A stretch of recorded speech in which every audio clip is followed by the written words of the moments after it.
now got our shark moving and we've got our fish moving. Now we're not really going to do much else with our shark, but we are going to be coding this fish. So what I'm going to do with the fish, you notice that I have the fish is moving.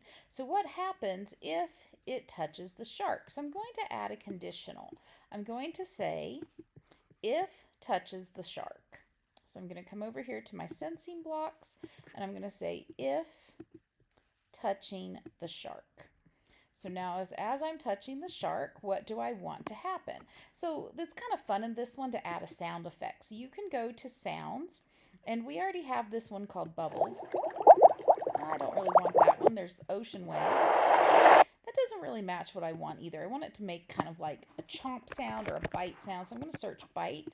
There's the bite, and if I play it, cool. So now I have this, it's kind of like adding a sprite, but this time I'm adding a sound. So now I come over here to code and I go to my sound and I'm just going to say play the bite sound. Okay, so now if I put that inside my forever loop, okay,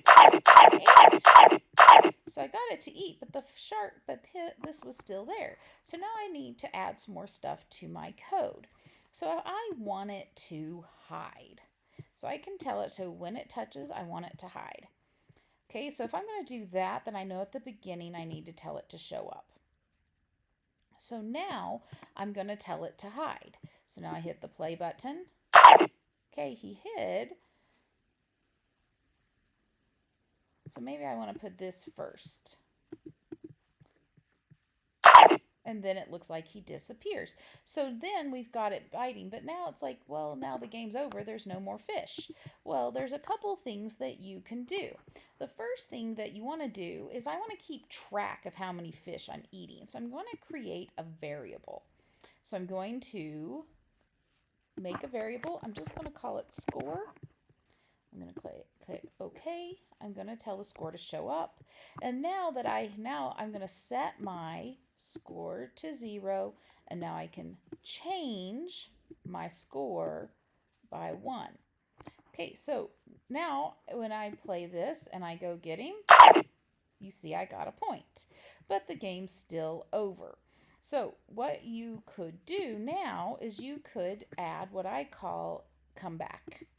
So now you're going to tell it to wait a second or wait 2 seconds. Then you're going to tell it to just show back up. So then, even though you've caught it once, you can catch it again. So now I caught him, and now he comes back, and now I can catch him again.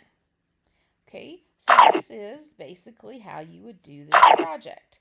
Okay, and you could add, so now I could come over here, and one fish isn't very fun, so I could come over here and say control, press down, I hold it down, hold and click here, and I hit duplicate, and then I can click duplicate, and then I can click duplicate, and then I can click duplicate, and then I can click duplicate, and now I have a bunch of fish.